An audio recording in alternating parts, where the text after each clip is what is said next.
12 de abril de 1945, la Casa Blanca, Washington. 3 horas después de la muerte de Roosevelt, Harry Truman se convierte en nuevo presidente de Estados Unidos. Hace su primera aparición en un mundo dominado por el caos.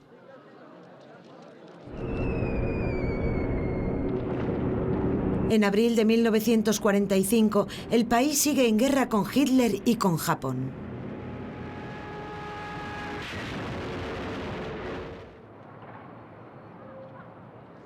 Por si esto fuera poco, Truman tan solo lleva 3 meses de vicepresidente. Y nadie pensaba que fuera a llegar a ser presidente de Estados Unidos.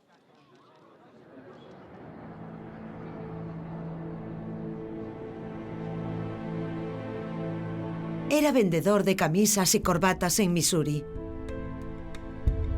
Tardó en entrar en política y fue elegido por primera vez para el Senado hacía 10 años.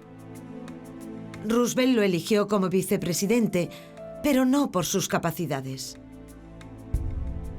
No lo consideraba capaz, pero lo escogió por motivos electorales. Suele ocurrir en Estados Unidos. No se elige a los vicepresidentes por su inteligencia, sino porque pueden ganar votos de zonas importantes. El vendedor de Missouri se convierte de la noche a la mañana en presidente de la mayor superpotencia mundial. Está sin palabras y no trata de ocultarlo. Las portadas publican lo que Truman dijo a los periodistas.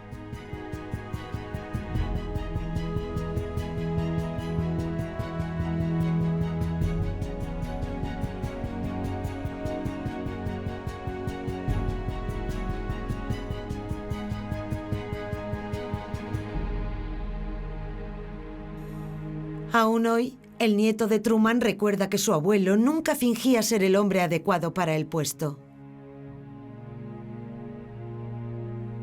No estaba preparado en absoluto. De hecho, decía, debe de haber 1 millón. 1 millón de hombres mejor preparados que yo para esto. Pero debo hacerlo y lo haré. Era de los que, si le encargaban algo, lo hacía. La tarea iba a ser hercúlea. Debería construir el mundo del futuro sobre una sólida base, pero Truman no tenía experiencia en política internacional.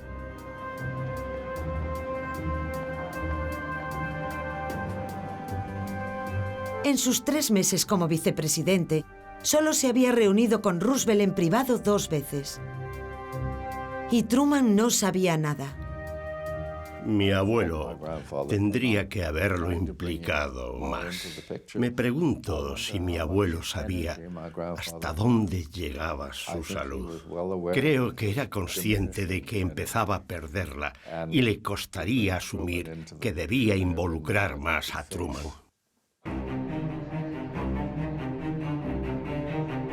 Dos meses antes de morir, Roosevelt se reunió con Stalin y Churchill en Yalta. Allí, en Crimea, los 3 grandes sentaron las bases para la paz mundial.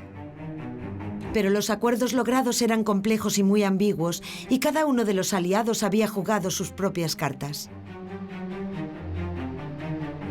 Truman no estaba al tanto de las negociaciones. Tiene que familiarizarse con todos los dosieres. Es pragmático y trabajador. Celebra múltiples reuniones con sus asesores. ¿Pero bastará con su duro trabajo? ¿Podrá este vendedor de corbatas de Missouri plantarse ante el gran Stalin?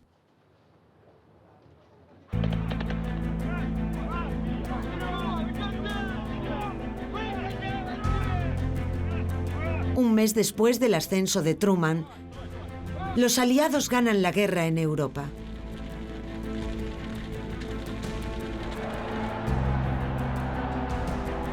La gente estalla de júbilo en todo el continente.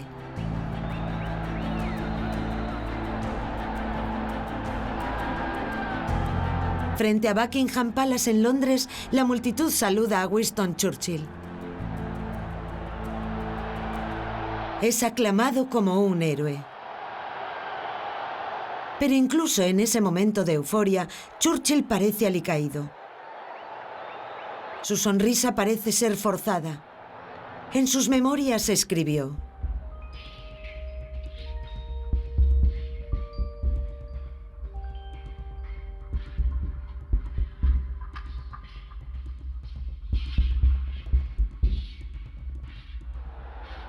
¿qué podría ser tan terrible como para enturbiar ese momento? El problema de Churchill se llama Stalin. Una vez acabada la guerra en Europa, el primer ministro está convencido de que Stalin aprovechará la oportunidad para instaurar regímenes comunistas donde pueda. De hecho, incumpliendo los acuerdos de Yalta, ya ha establecido un régimen comunista en Rumanía. En Polonia se ha permitido que 6 ministros no comunistas entren al gobierno, pero pierden poder gradualmente. Stalin quería que toda Europa se hiciera comunista. Era una ideología, pero además tenía la mentalidad de un emperador, un dictador con mentalidad de un emperador.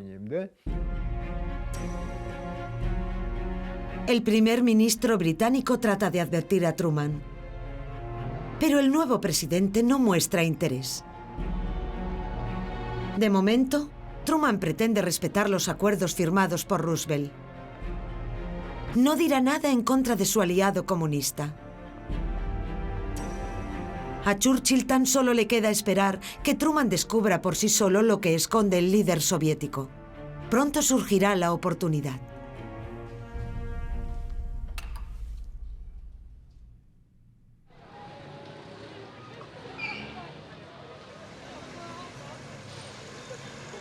...16 de julio de 1945, aeropuerto de Berlín. El presidente estadounidense acaba de aterrizar. Truman viene a Europa para una conferencia de paz. Es su oportunidad para conocer a sus aliados y ponerse al día.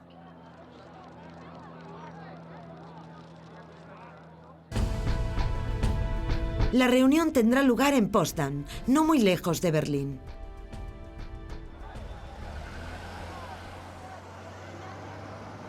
Para llegar hasta allí, Truman debe atravesar la antigua capital del Tercer Reich.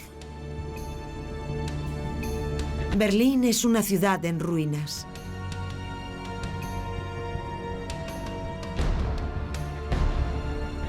Unas cuantas personas en los huesos vagan sin rumbo.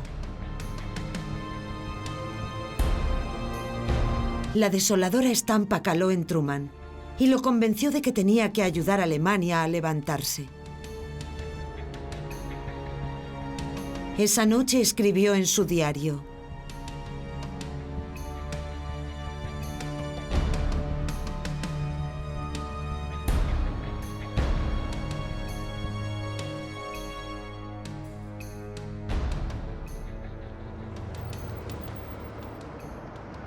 La conferencia comienza al día siguiente, 17 de julio.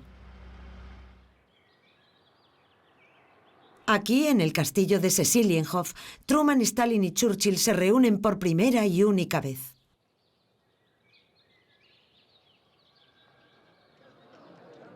Como esperaba Truman, Churchill se muestra encantador. Pero sus asesores le insisten en que no debe fiarse de Stalin. El nuevo presidente pronto evalúa al que deberá negociar con él.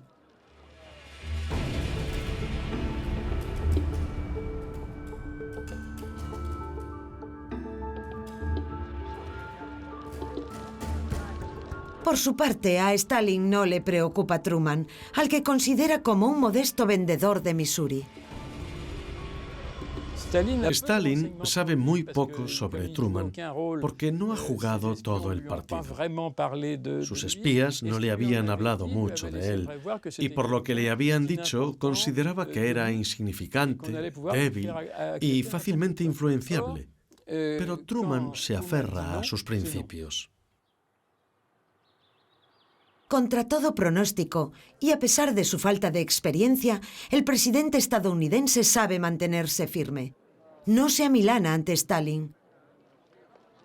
Cuestión de carácter sin duda, pero no solo eso. Truman se siente con ventaja, porque está esperando una información que podría convertirlo en el hombre más poderoso del mundo. En ese momento, en Estados Unidos, se cuece algo de alto secreto. Durante las negociaciones, el presidente anticipa parte de la noticia. En el segundo día de las negociaciones, recibe un telegrama cifrado.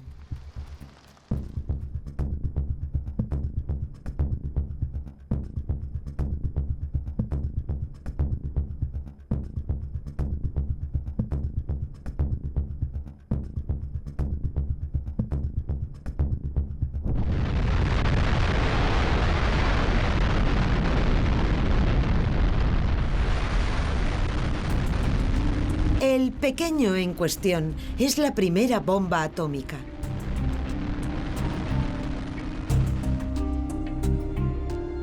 Durante los últimos 4 años, los mejores científicos del mundo han trabajado en el más absoluto secreto para desarrollar la máxima arma.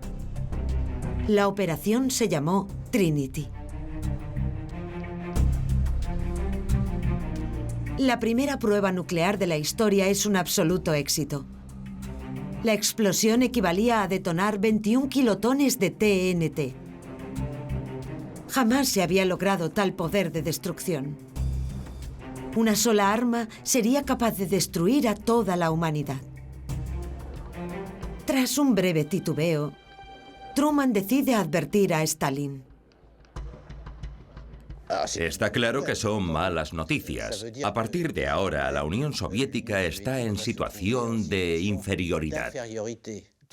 Todos esperaban la reacción de Stalin. Y él, que era un buen actor, dijo, vaya, me alegro. Espero que se utilice contra Japón.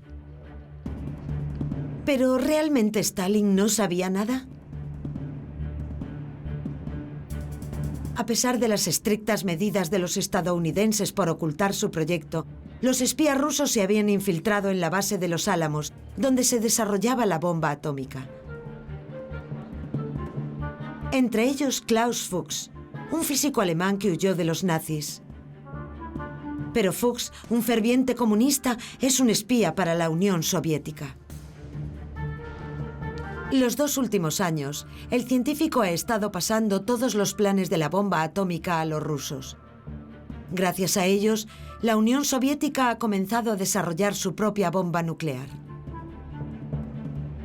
A pesar de ello, el 24 de julio, cuando Stalin se entera de que Estados Unidos ya la tiene lista, se pone nervioso. No hay nada que deteste más que sentirse vulnerable. Convocó a su séquito de Potsdam y les pidió a todos los científicos y a todos los que trabajaban en el proyecto atómico que aceleraran la creación de la bomba atómica rusa. Todo lo que pudieran. Esta bomba se convertiría en una obsesión para Stalin. Hasta que no tuvieran su propia bomba atómica, el líder supremo no estaría seguro ante los estadounidenses. Su relación con Truman comienza a complicarse. Potsdam también será escenario de otra detonación. En mitad de la conferencia, Churchill deja la mesa de negociaciones para marcharse a Londres con motivo de las elecciones generales. El primer ministro británico, demócrata apasionado, se presenta al reto una vez más. En las semanas de campaña lo aclaman por todo el país. Pero cuando amanece el día de la votación, tiene un mal presagio.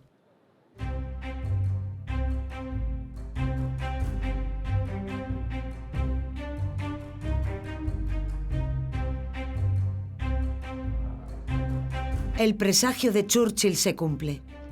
Y para sorpresa de todos, pierde las elecciones. En lugar de a su héroe de guerra, el pueblo británico ha elegido a alguien nuevo, el líder laborista Clement Attlee. El día después de su triunfo, Attlee ocupa el sillón aún caliente de Churchill. Por todas partes, se siente como si se hubiera producido un error de casting. Clement Attlee parece ser alguien insignificante. Churchill lo tildaba de oveja vestida de oveja. Si se parara un coche vacío en Downing Street, de él saldría Attlee. Un hombre modesto, con muchos motivos para serlo. Esto sorprendió a Stalin, que estaba convencido de que Churchill estaba en disposición de amañar las elecciones, que según Stalin es lo que debería hacer cualquier político así. Ante un Attlee perdido e incómodo, Stalin decide ir por su cuenta. De los tres grandes de Yalta, tan solo queda él. Con Attlee, Gran Bretaña se queda fuera de juego. Tan solo quedan dos superpotencias en el mundo, Estados Unidos y la URSS.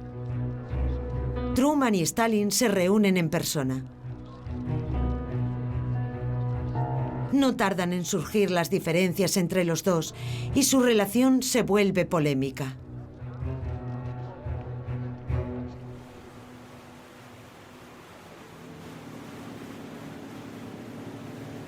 Cinco días después de Potsdam, Truman toma una decisión que tendrá graves consecuencias. Estados Unidos lanza la bomba atómica contra Japón.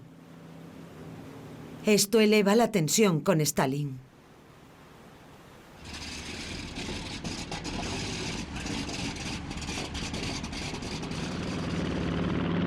...6 de agosto de 1945. A primera hora de la mañana, el bombardero estadounidense Enola Gay se dirige al archipiélago japonés. A las 8:15, el pequeño cae sobre Hiroshima.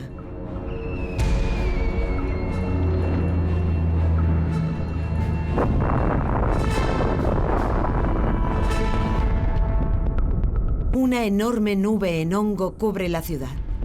La temperatura a nivel del suelo alcanza los 4.000 grados. 70.000 personas mueren al instante.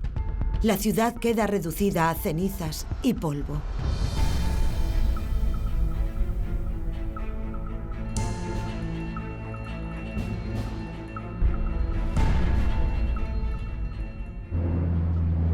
Tres días después, el 9 de agosto, es el turno de Nagasaki. Todos están conmocionados. Para Stalin, la bomba atómica es una provocación. Está convencido de que Truman pretende intimidarlo. No entiende por qué Estados Unidos ha lanzado sus bombas cuando el 8 de agosto, según lo pactado, la URSS se sumó a la guerra contra Japón junto a Estados Unidos. Consideramos que Estados Unidos lanzaba un mensaje claro al utilizar la bomba atómica contra Japón. No pretendían lograr una victoria rápida contra los japoneses, sino intimidar a la Unión Soviética para poder imponer condiciones favorables para ellos. Obviamente, Truman quiere parar la guerra lo antes posible y salvar vidas estadounidenses. Pero también es un mensaje para Stalin, ya que pretende dejarle claro que ahora es él el que lleva las riendas.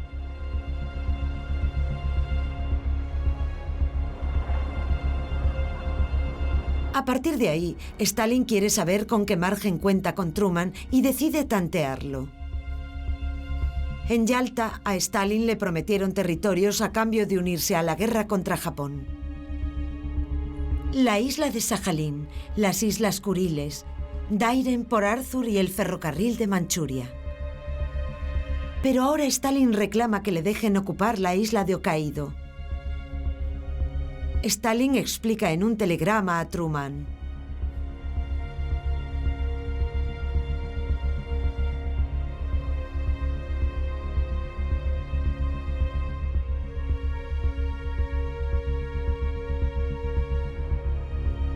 se lo piensa mejor y corrige a mano. El presidente Truman se indigna. Su respuesta es clara: no. Punto. Mi abuelo esperaba que la gente fuera sincera y clara. porque así era él. Esperaba que fueran honrados con él, que fueran de frente. Y cuando descubrió que no eran así, que Stalin no era así, cambió de estrategia y comenzó a tratar a Stalin de forma más dura, más directa y más beligerante. Stalin también decide mover ficha y ejerce presión en Europa. Elecciones amañadas, golpes de Estado. Establece regímenes comunistas donde puede. Polonia, Checoslovaquia, Hungría y Bulgaria caen en manos soviéticas. A Truman le preocupa la incontrolable stalinización de Europa, pero no tiene claro cómo afrontarla.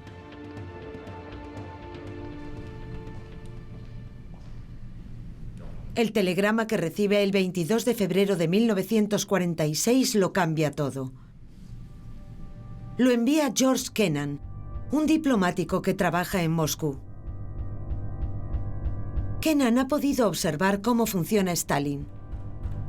Sabe que Stalin quiere controlar Europa del Este y está convencido de que el único modo de frenarlo es mantenerse firme. En un largo telegrama a Washington, describe el sistema soviético.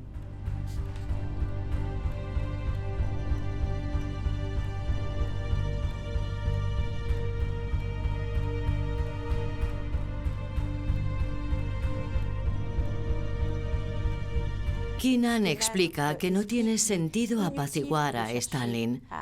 En cualquier caso, no se puede y no lo apaciguarán porque ello le permitiría justificar la dictadura. Por otra parte, hay que ser firme con Stalin porque sabe cómo funciona el equilibrio del poder y que cuando Occidente se mantiene firme, está dispuesto a retroceder. Los análisis de Kennan confirman todo lo que el presidente estadounidense había previsto.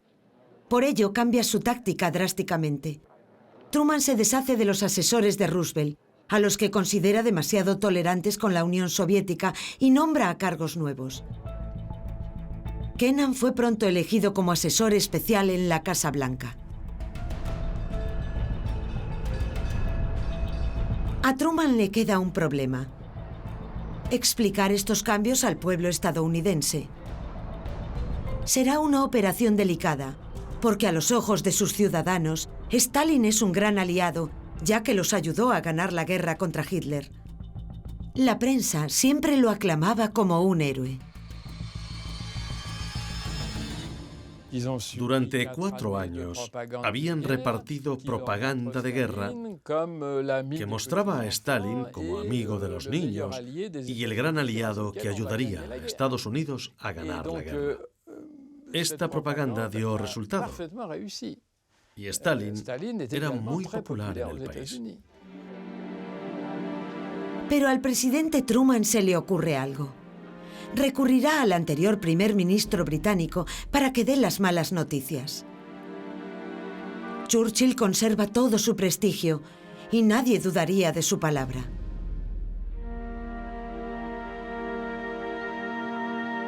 Además, seguro que estará encantado de visitar Estados Unidos. Desde que perdió las elecciones, se ha sumido en una profunda depresión.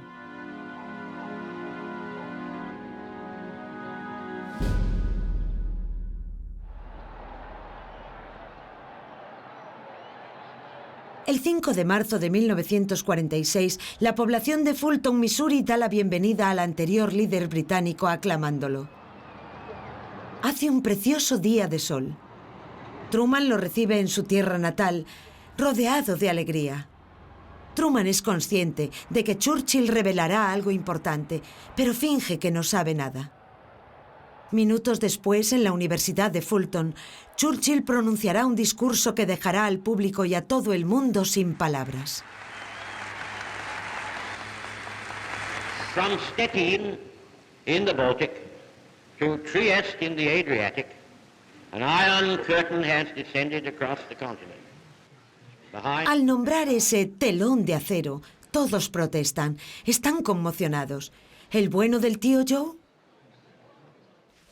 Esta estrategia de Truman es muy audaz al ser Churchill el que da el discurso en el que nombra el telón de acero, porque muestra a Estados Unidos y a todo el mundo que este giro de la política estadounidense no se debe solo a Truman o a unos cuantos asesores, sino que alguien tan relevante como Churchill opina igual que el presidente estadounidense.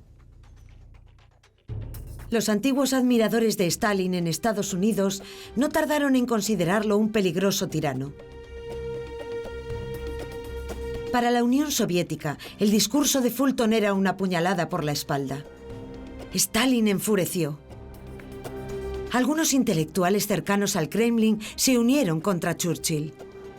Churchill era nuestro enemigo acérrimo. Era el líder del país occidental más antisoviético. Se había dedicado a tratar de engañar a la Unión Soviética. A partir de ahora, los países europeos deberán decantarse por la bandera comunista o por la capitalista. En esta carrera para dividir el mundo, Stalin va con ventaja. Ya está presente en países de Europa del Este y gana terreno en Occidente. Algunos ministros comunistas ya se han abierto camino en los parlamentos francés e italiano. ¿Hasta dónde llegará Stalin para extender su influencia?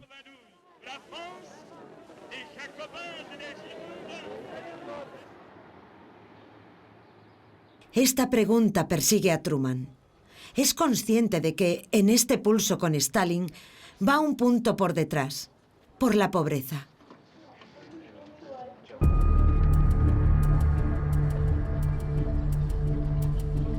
Casi 2 años después del fin de la Segunda Guerra Mundial, Europa aún no se ha repuesto. El viejo continente está sumido en el abismo. Truman es consciente de que en esta situación el comunismo puede calar fácilmente, pero antes de actuar necesita tener clara la situación. A principios de 1947 envía al senador de Montana, Mike Mansfield, a Europa para que evalúe la situación. Su informe es espeluznante.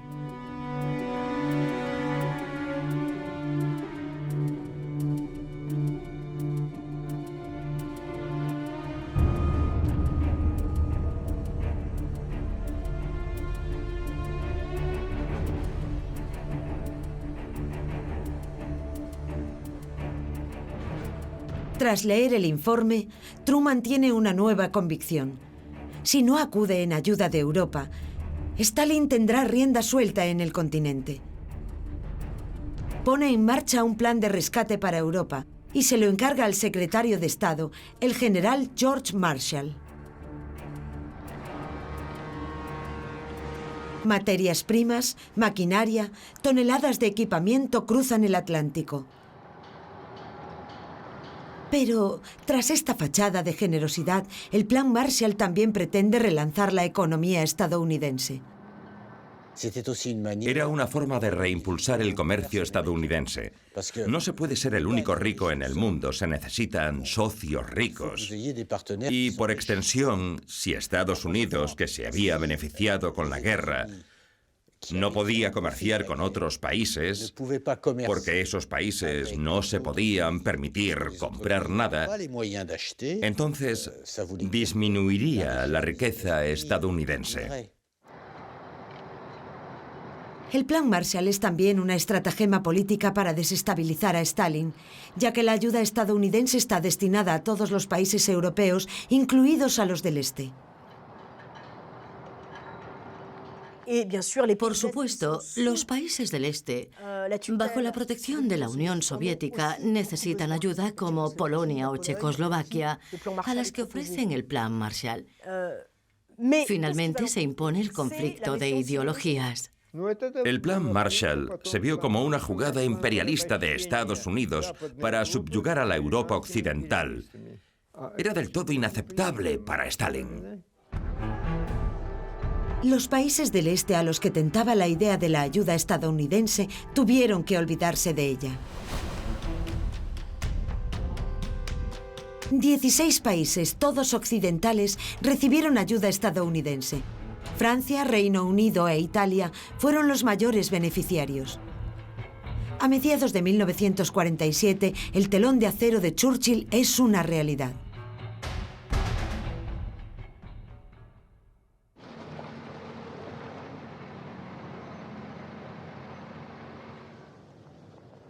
Una ciudad encarnará lo peor de esta lucha de ideas entre Occidente y la Unión Soviética: Berlín.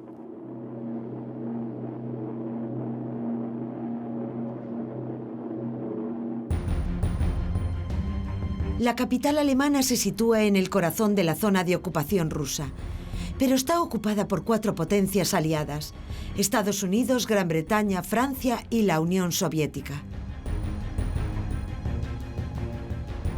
Entre ellos, deben hacer que Alemania se recupere. Pero los aliados no consiguen acordar el plan que seguirán.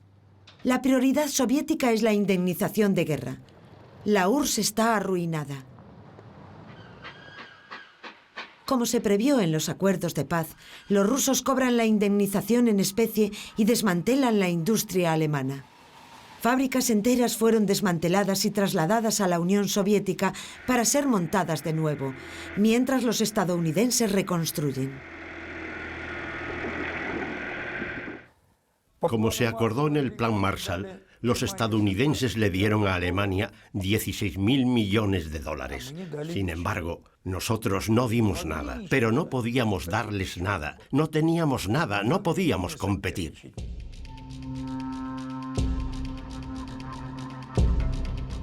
Occidente vuelve poco a poco a la normalidad, mientras que Berlín Oriental está en la ruina.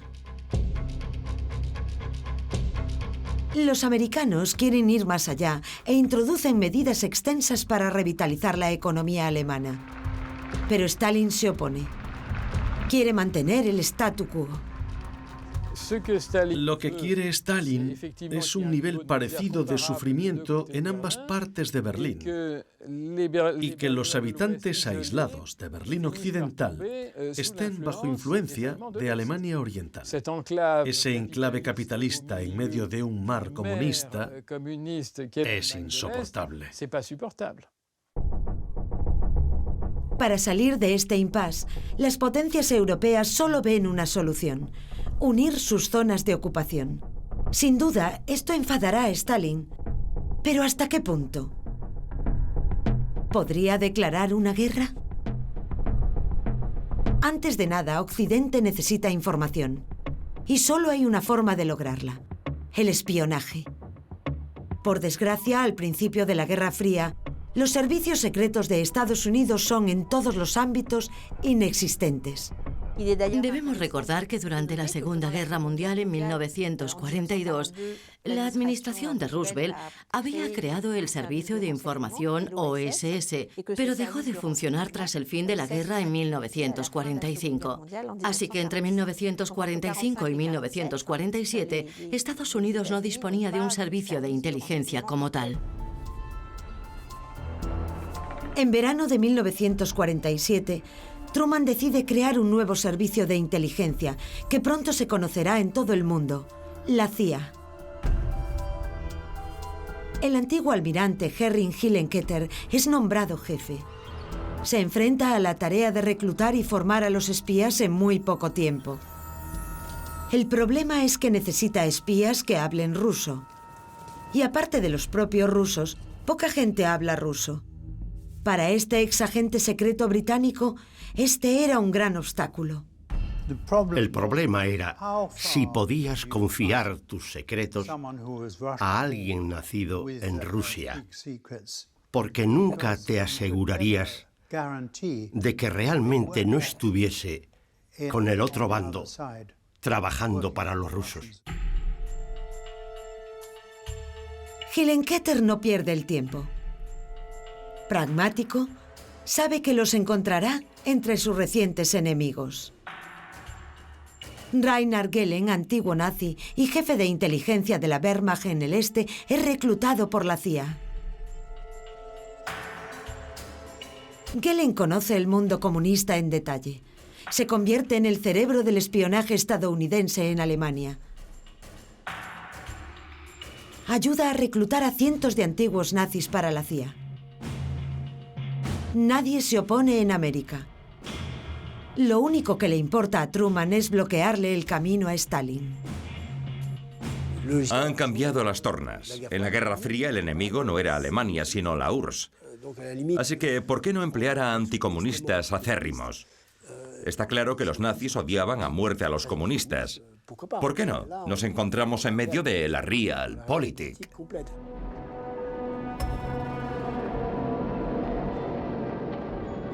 Los oponentes de la CIA, el GRU y la KGB rusa, son muy activos. Pero juegan con ventaja, pues sus servicios de inteligencia ya existían en la Primera Guerra Mundial. Berlín se convertirá en la capital mundial del espionaje.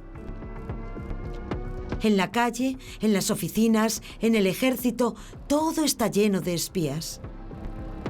Todos, sin importar en qué bando estén, tienen el mismo objetivo: descifrar los planes de sus contrarios e ir por delante de ellos. El espionaje era, sin duda, un nuevo estilo de guerra, porque no se necesitaban armas y penetraba en lo más profundo de la visión mundial del otro bando.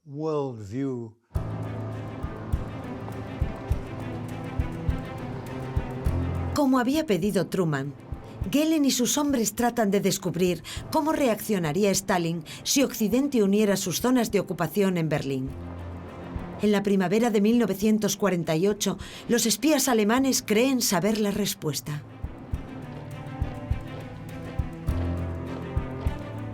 El 9 de junio, Hillenkoetter advierte a Truman en un telegrama. Según el jefe de la CIA, si Occidente uniera todas sus zonas de ocupación en una, Stalin reaccionaría.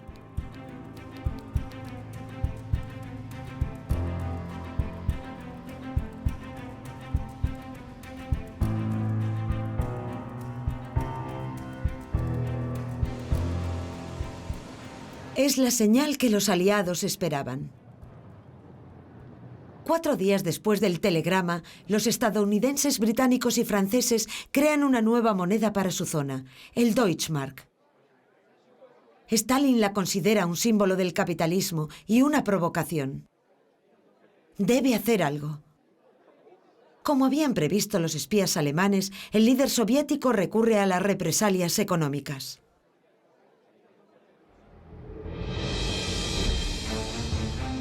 El 24 de junio de 1948 corta todas las rutas de suministro a Berlín Occidental.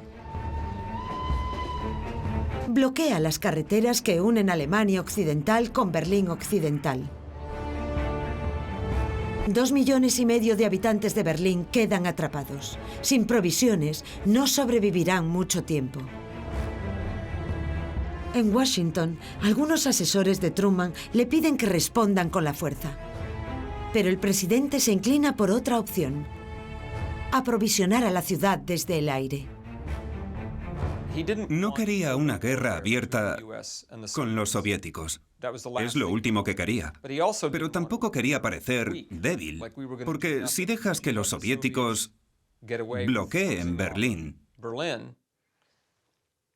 irán más allá. No creo que la idea de los aviones fuera suya, pero accedió porque tenía sentido.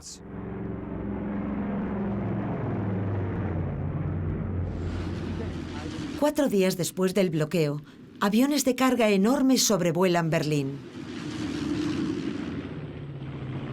En sus bodegas, toneladas de comida y víveres, y los famosos paquetes de Kerr. Estos paquetes contienen todo lo necesario para sobrevivir: bacon, margarina, huevo en polvo y chocolate. Lo típico en Estados Unidos. Stalin no había caído en que los estadounidenses, los ingleses y los franceses juntos podían abastecer Berlín durante 11 meses al ritmo de 6.000 toneladas al día, todos los días, cada 30 segundos. aterrizaba un avión en uno de los 3 aeródromos de Berlín.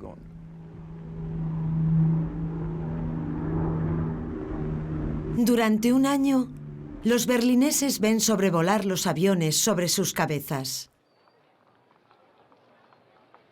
A pesar de la ayuda estadounidense, la vida es difícil. Todos hacen lo que pueden para sobrevivir. Los agricultores plantan en medio de la ciudad. Empiezan a cultivar en el asfalto. Para la calefacción, también sacan recursos. No reciben suficiente carbón, por lo que los berlineses buscan madera donde pueden. Arrancan árboles. Los bancos se quedan sin madera. En los mercados, la gente intercambia lo que tiene: abrigos, bolsos, zapatos. Los berlineses hacen de todo, pero sobreviven.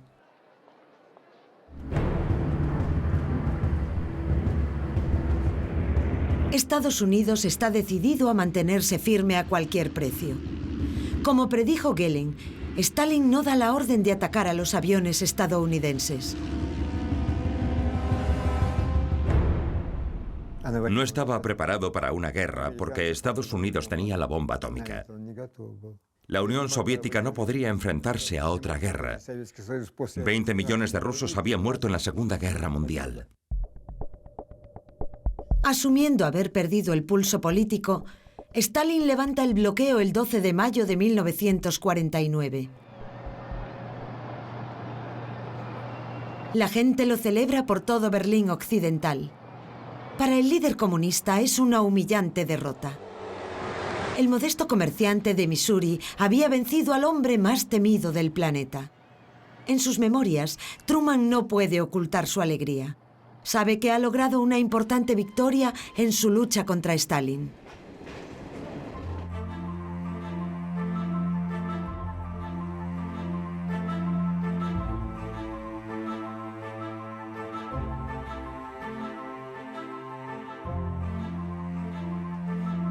Era justo lo contrario de lo que quería Stalin, que era sembrar discordia entre los aliados. Pero surgió la reconciliación y la amistad entre los alemanes y los estadounidenses. Forjaron un estrecho vínculo y aseguraron la supervivencia de Berlín Occidental. 15 días después del bloqueo, las potencias occidentales crean la República Federal de Alemania. La Unión Soviética responde fundando la República Democrática Alemana. Los antiguos aliados ahora son enemigos.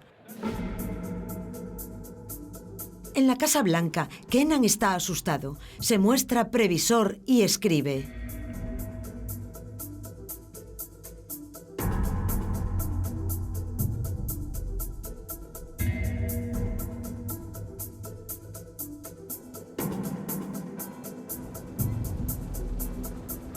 la amenaza de una guerra se cierne cada vez más sobre todo el mundo.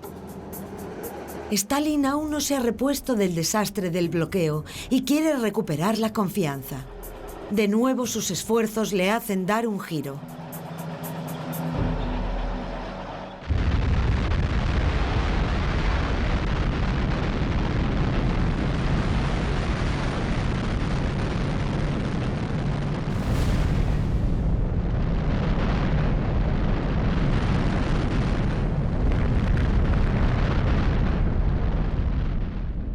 Los servicios de inteligencia soviéticos nos ayudaron a acelerar la creación de una bomba atómica soviética y con ello ahorramos muchos recursos. Nuestros científicos creen que la información recopilada por nuestros servicios de inteligencia nos permitió reducir el tiempo de desarrollo de la bomba de 10 a 5 años. Esto supuso un gran golpe para Truman. Jamás habría imaginado que los soviéticos, arruinados por la guerra, desarrollarían un arma nuclear tan rápido. Stalin siente que recupera el poder. La Unión Soviética está de nuevo a la altura de Estados Unidos. El mundo se tambalea ante el terror. Raymond Aron resumió a la perfección la Guerra Fría. Dijo, la guerra es imposible. Imposible porque sería nuclear. La paz es improbable, la guerra es imposible, la paz es improbable. No tardarán en surgir los conflictos, pero serán aislados y se resolverán indirectamente. Porque no se derramará sangre estadounidense ni soviética, puesto que eso significaría un auténtico caos.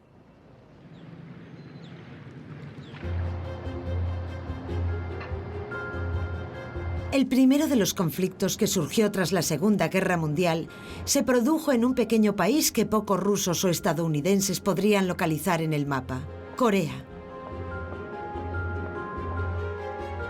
Desde 1945, Corea, que perteneció a Japón, estaba ocupada a ambos lados del paralelo 38. Al sur por Estados Unidos, al norte por los soviéticos.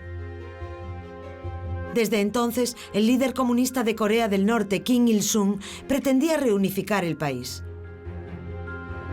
En varias ocasiones pidió ayuda a Stalin, pero el líder soviético se la negó.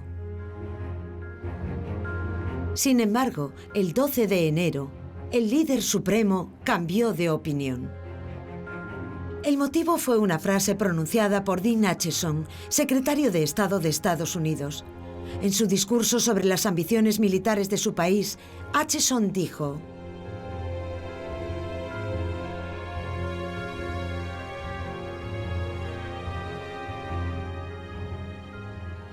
Se olvidó de Corea.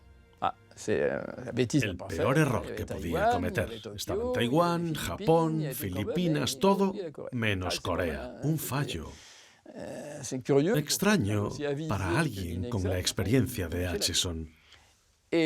Fue una gran equivocación. Stalin lo consideró una señal de que los estadounidenses se habían vuelto a ablandar. Stalin dio luz verde a Kim Il-sung para entrar en acción. A las 4 de la madrugada del 25 de junio de 1950, las fuerzas norcoreanas cruzan el paralelo 38. La noticia llega rápidamente hasta Truman, que pasa el fin de semana en su casa de Missouri. El presidente no duda ni un segundo. La fuerza se responde con fuerza. En sus memorias recuerda: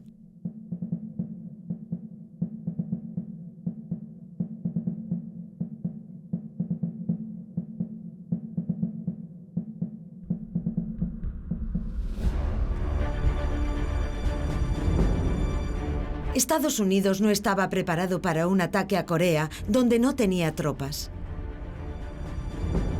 Los norcoreanos ganan terreno con alarmante facilidad y se hacen con Seúl en menos de una semana. Truman está muy preocupado. ¿Cómo acabará todo? Y le cuenta a su mujer: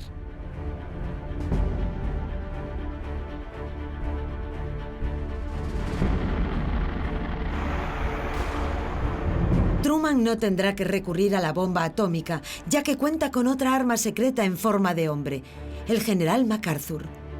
El gran héroe de la guerra en el Pacífico se encarga de la ocupación de Japón. Conoce Asia muy bien y es un gran estratega. En pocos meses consigue ganar ventaja a los comunistas. En noviembre de 1950, Estados Unidos ha invadido casi toda Corea del Norte y se acerca a la frontera china. La Guerra Fría está subiendo de temperatura.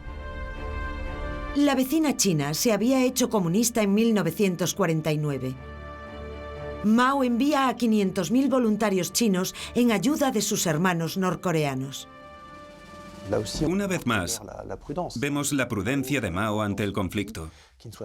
No quiere que se vea a China como un país participante, por lo que emplea el retorcido ardid de que intervengan los voluntarios chinos. Está claro que hay un control empírico, más que teórico, de la Guerra Fría. Todos mueven ficha pero lo hacen de forma controlada para que la Guerra Fría no llegue a ser una guerra general, global y nuclear. Para Truman, estos meses de intensa tensión lo agotan psicológicamente. En su diario escribió: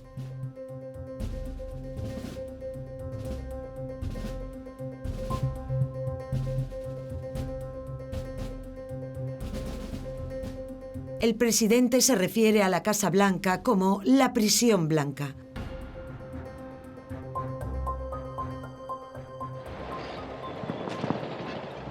El conflicto coreano es una guerra de desgaste, pero ocurre algo inesperado que pone fin a la guerra. Stalin desaparece.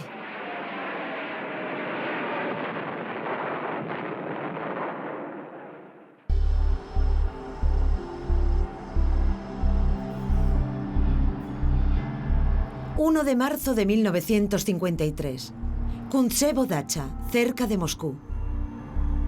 Aquí es donde Stalin vive recluido. El hombre que sembró el pánico en todo el mundo se ha encerrado en una jaula de delirante paranoia. Teme ser asesinado. Cuando Stalin se acuesta esa noche, bebe demasiado. Por la noche sufre una hemorragia cerebral. Durante 10 horas, mientras agoniza, nadie abre la puerta. Todos temen las posibles represalias. Murió solo, sin que nadie pudiese ayudarlo, como su médico, pues estaba encerrado. Podría haberse salvado, pero cuando llegaron sus secuaces como Khrushchev, Beria, Malenkov, no se atrevieron a hacer nada por si se volvía contra ellos. Llamaron a los médicos, pero estaban asustados. No se atrevían a dar un diagnóstico porque la KGB les decía: cuidado con lo que escribís y con lo que descubrís, camaradas.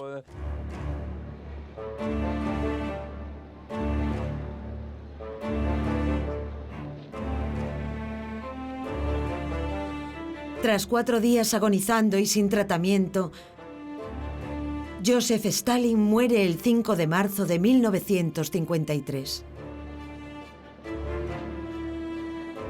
En cuanto se supo, 5 millones de personas viajaron a Moscú.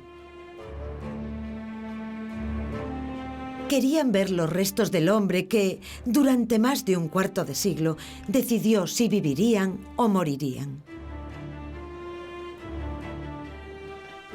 Muchos de los que odiaban a Stalin dijeron: menos mal, por fin ha muerto. Otros lo veían como a un semidios y les sorprendió ver que era mortal.